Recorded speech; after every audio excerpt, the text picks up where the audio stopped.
why it is Damn Cam of Damn Talk. We say why it is because if it was what it is, well, we'd be sitting in a sociology class. We say why it is because we want to get to the truth of your perspective and my perspective combined, that third side of the coin never actually lands on, but it is the coin. It's both sides at once. It's the middle side. That's the metaphysical coin. And Damn Talk aims for this third side of the coin, just as any good journalist should. Now, we don't consider ourselves to be journalists. Researchers, reporters, maybe some things we have to do, share some veins with journalism. At least we don't lie. We don't lie. There's been a lot of lying going on this week. January 19th, 2023. We've got probably the most infamous liar right now, George Santos. If you're not familiar with George Santos, you've probably at least heard his name, and not to be confused with DeSantis. Ron DeSantis, the governor of Florida, also a Republican, is much more favored than George Santos. Santos, a congressman from Florida, has admittedly lied on parts of his resume, claiming he worked at Goldman Sachs and Citibank, when clearly he did not. It has also come to light that he has forged other parts of his resume, including where he lived, where he went to school. And this week, veterans are coming out saying he stole $3,000 from a blind, disabled dog. How low can you go? Well, that's what they want us to be asking about Santos. However, it makes us really look at the main vein news. How low can you go? Admittedly, this guy is a liar, thief, cheat. He does not deserve to serve. However, he lied and cheated his way into Congress. And because the people clearly voted for him, whether on false pretenses or not, he is entitled to serve his term. But rather than letting him serve his term, calling light to the atrocious way in which he got elected, rather than doing that, they continue to turn the spotlight away from what the Republican Party is doing now that the Speaker of House has changed. So many things are being shook up in the House, and we are not hearing about that. We're hearing about George Santos's drag queen history. This is a problem not only in this particular nationwide scale, but also on state levels. We are seeing more and more political gaslighting and clear manipulation of the news cycle.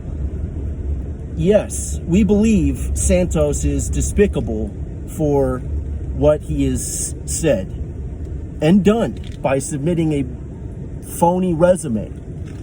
Do we believe that he should resign? Yes. Should we continue to push this on the American people? Well, we believe the answer to that, ladies and gentlemen, is no. Is a clear no. However, remains to be seen with liars being so emboldened in the media today. Look at Alec Baldwin, for example, saying he never pulled the trigger, or triggle, if you will. Point being, really, since about 2016, the better liar you are, the better charisma you have. We've confused charisma and integrity with ability to lie. And in the almost 8 years that have ensued, we can really see this playing out and creating a sharp divide between Republicans and Democrats, between progressives and conservatives, between liberals and libertarianism. Here's the harsh reality. Nobody from the Green Party is going to win. Yes, we're all familiar with at least one candidate from the Green Party over the years, be it Jill Stein or others. What we need is to participate in the political process before the political process takes place. In other words, we need to be discussing these truths and these lies, falsehoods, in online communities that are exempt from censorship. In order to have these harsh discussions, we need to be able to have these harsh discussions. And in order to label something as hate speech, something that the American Constitution does not acknowledge the existence of, does not exist. We have free speech in this country, period. Now, there have been subsequent articles tacked on to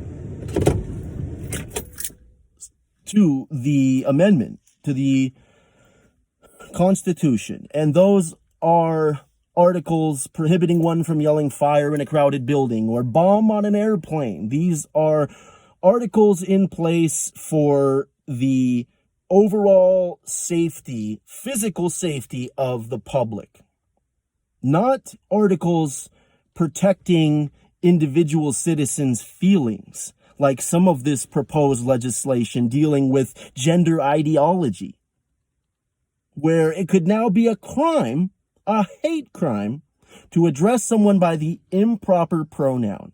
Well, what's the proper pronoun, you ask? Not the biological one. The proper pronoun these days is the preferred pronoun. And the preferred pronoun can range from anywhere from he, she, to they, them, we, like we do, or z, z, zer, or jello, cake. There are over 70 acknowledged genders now by reputable institutions, both in Canada and this country. There is so much happening on a cultural scale. It's not even funny, and we want to talk about it. So damn, come join the damn talk. Come join yours truly, Damn Cam. Let's chop it up, for real. Let's hear from you in the comments.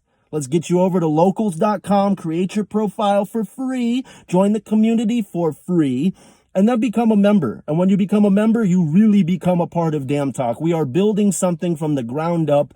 We are building an organization that will hopefully one day have an impact and some sway on general consensus when it comes to things that may appear logical to us, however seem maybe oppositional, oppressive, or ideological to others.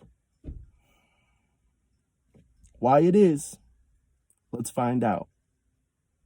Peace.